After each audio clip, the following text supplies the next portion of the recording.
podrías llamarla Helena, pero los simonianos pensaban que Helena era solo una encarnación de una diosa mayor de la sabiduría, llamada de distintas formas semía o epimía, que significan pensamiento o intuición.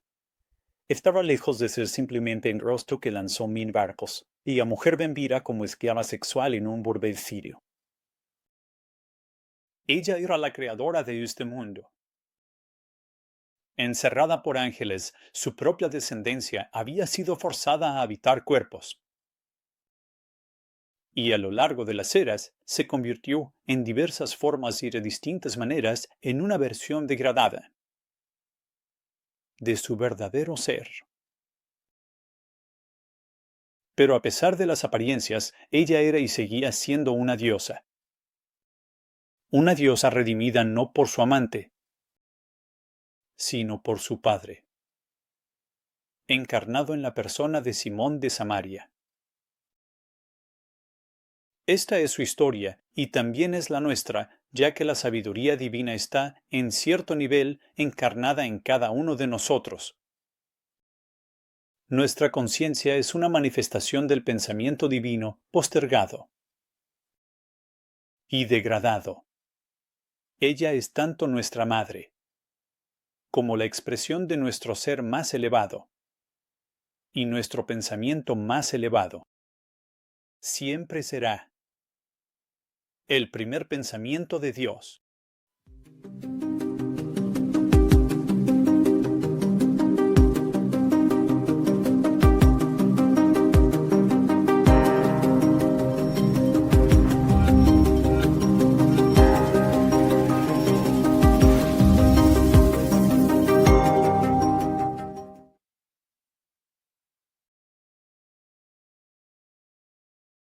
En algún punto de su largo viaje de Semsare, Helena se convirtió en Helena de Troya y luego en Helena de Tiro.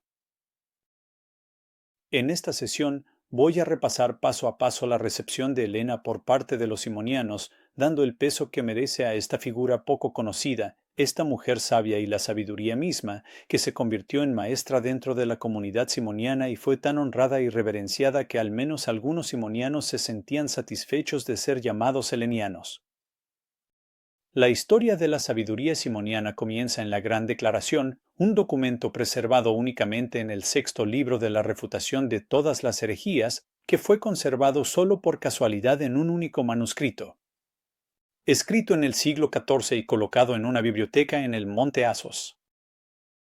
Descubierto allí en el siglo XIX por un explorador griego que trabajaba para el gobierno francés. Esto es lo más cercano que tenemos a una fuente primaria.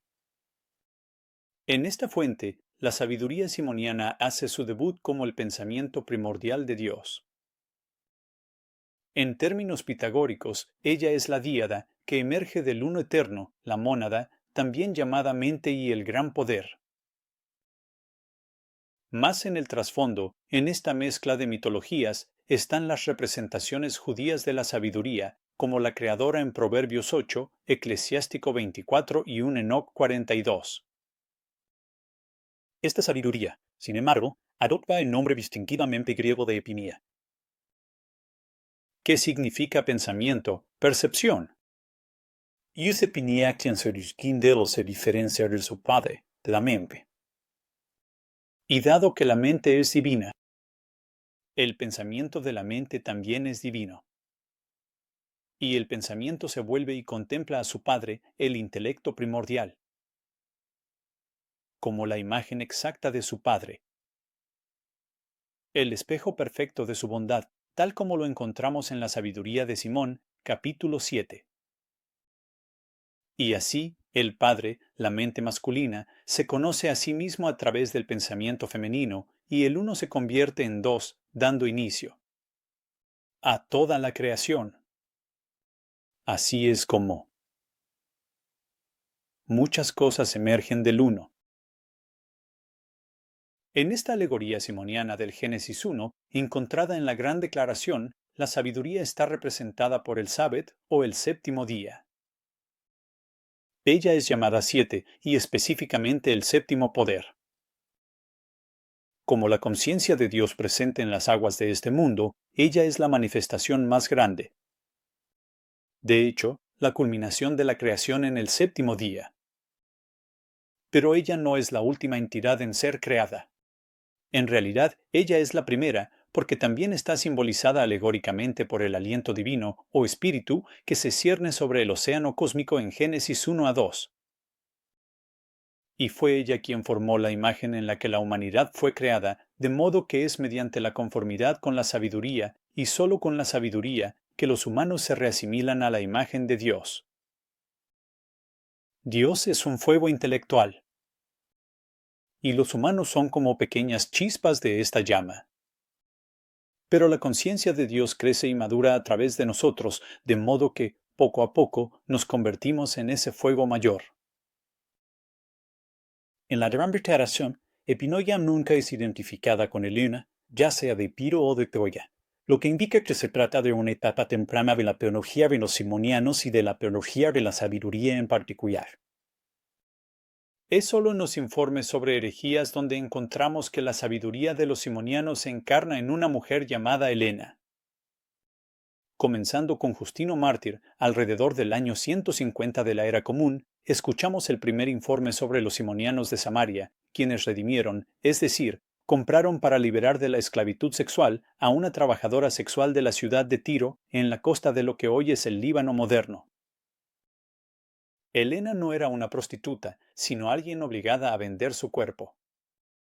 Y Helena, de hecho, quizás era solo un apodo que señalaba a la mujer más hermosa del mundo, como se la conocía en Troya.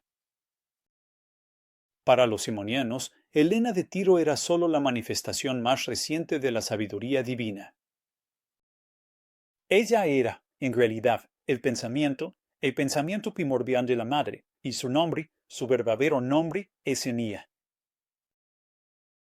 Una palabra griega que significa pensamiento, y sinónimo de epimía, como lo encontramos en la Declaración. Es cuando el Padre desea crear el mundo que tiene su pensamiento primordial. ¿Qué es el plan primordial de la creatividad? Un plan que cobra vida propia y se convierte en un ser independiente, quien luego crea ángeles y arcángeles, que después, como los dioses jóvenes en el Taimeo, crean este mundo. Esta es quien ella realmente es antes de que ocurra el desastre. Existen muchas versiones de la caída del hombre. Pero lo que interesaba a los simonianos de la antigüedad, inclinados hacia la filosofía, era la caída de la sabiduría antes que la caída de la humanidad.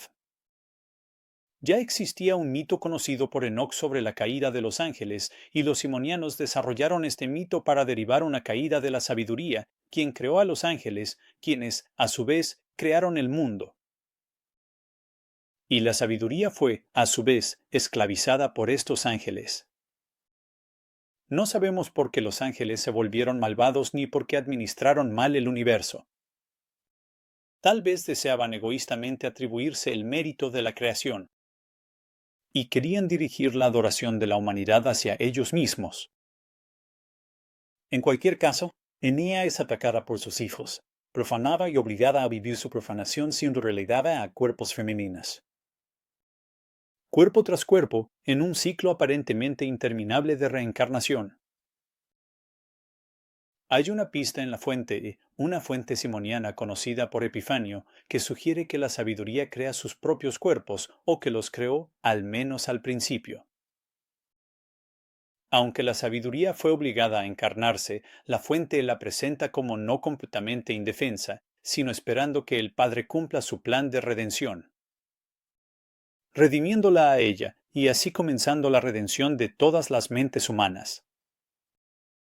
Los escritores de herejías, sin embargo, tienden a enfatizar su sometimiento a la violencia masculina y sus múltiples encarnaciones, que resultan en más abusos y degradación. Era un tema antiguo conocido desde el libro de Enoc, que la sabiduría visitó este mundo, pero quedó tan disgustada por el pecado humano que regresó al cielo. Un mito similar se cuenta sobre la justicia divina en la tradición griega. Ella es la hija de Zeus, quien vino a visitar a la humanidad, pero se sintió tan ofendida por las injusticias humanas que regresó al lado de su padre. Este patrón mítico es reciclado y ampliado por los simonianos. Según su visión, la sabiduría no solo visitó el mundo, sino que quedó atrapada aquí por la maldad humana y angélica. Los simonianos no rechazaban la tradición griega, lo que hoy se conoce como mitología o mitología clásica. Más bien, los simonianos son uno de los primeros grupos cristianos documentados de los que sabemos que leían a Homero y a otros poetas, y los leían para encontrar pistas sobre la historia de la sabiduría, porque la sabiduría no está solo en la cultura judía, sino en todas las culturas. Encontramos la luz del entendimiento o sus vestigios. Así que los simonianos creían que una de las encarnaciones de la sabiduría era la figura de Helena de Troya, conocida por su belleza, la belleza divina que irradiaba de ella. Y fue adorada como una diosa menor, incluso en tiempos romanos, en Esparta y en la isla de Rodas. Esta Helena fue seducida y secuestrada por el galán troyano París cuando visitó los ricos salones del esposo de Helena, Menelao, en Esparta. Según la antigua tradición griega, Helena era hija del padre primordial, Zeus, quien tuvo relaciones con la madre de Helena en forma de cisne. Así, Helena nació de un gran huevo. La disputa por Helena dio inicio a la Primera Guerra Mundial conocida, la cual duró una década. Aparentemente, los simonianos seguían una versión de la historia en la que Helena siempre permanecía del lado de los griegos. La noche en que el caballo de Troya fue introducido por las enormes puertas de la ciudad, Helena lideró a las mujeres troyanas en una celebración por la supuesta victoria sobre los griegos, aunque sabía perfectamente que se avecinaba un desastre para los troyanos.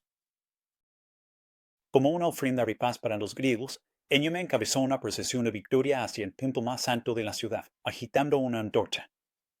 Y así les hizo saber a los griegos que estaban fuera de la ciudad que el final estaba cerca. La ciudad estaba lista para ser atacada, ya que los soldados escondidos en el vientre del caballo pronto saldrían. Según la alegoría de los simonianos, los troyanos representan a los malvados secuestradores angélicos de Helena, quienes atrajeron la ignorancia hacia sí mismos y son como las naciones de su propio tiempo. Los simonianos, al igual que el antiguo esposo de Helena, vinieron a rescatar su pensamiento divino, su hija. Y Helena, por la luz divina de su intelecto, mostró el camino para ser rescatada. Sus señales de luz son como las chispas de inteligencia que brillan en todos nosotros, mostrando que somos los verdaderos hijos de nuestra Madre y, en última instancia, de nuestro Padre, la mente divina. Por supuesto, esto no es lo que pensaba Homero cuando escribió sus poemas. Pero cuando los simonianos leían a Homero, lo hacían de la misma manera en que leían las demás escrituras, mediante un proceso de alegoría e intuyendo un significado más profundo en lo que decía el texto. Para comprender plenamente lo que ellos consideraban su propia historia sagrada, el poeta Estesícoro floreció alrededor del año 600 antes de la era común.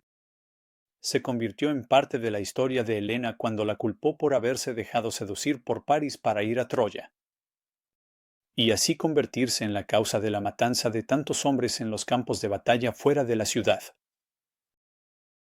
Estesícoro escribió un poema culpando a Helena y quedó ciego después de terminar la obra. Así fue como comprendió que no estaba tratando simplemente con un personaje ficticio de una historia, sino con una Temide, diosa, quien, según creían los simonianos, también era la creadora.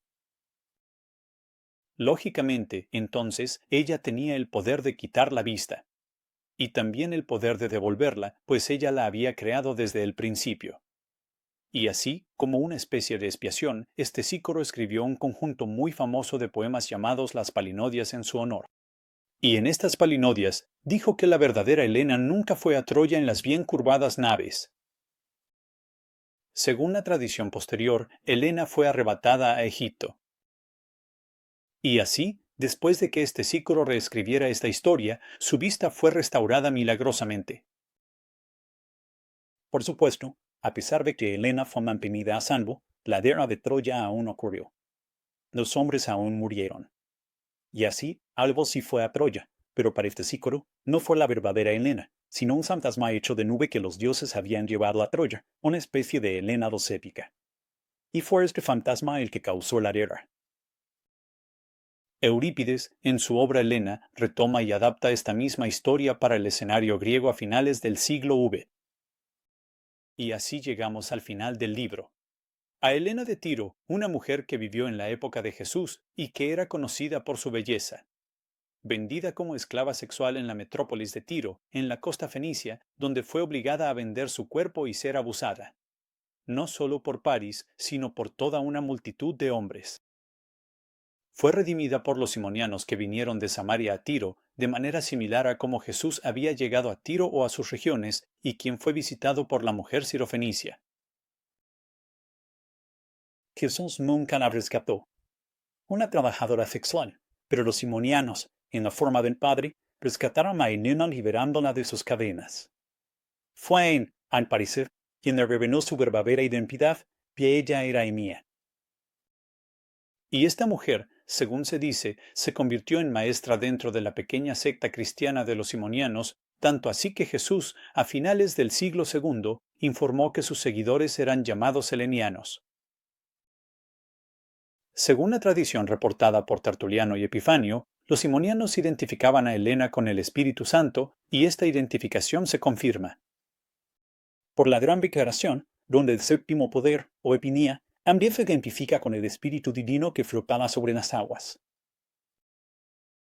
Lejos de ser una subordinada o amante de los simonianos, esta Helena era la sabiduría encarnada y conocida por su enseñanza. Y de esta manera, Helena se convirtió en el arquetipo de la salvación para todos los seres humanos.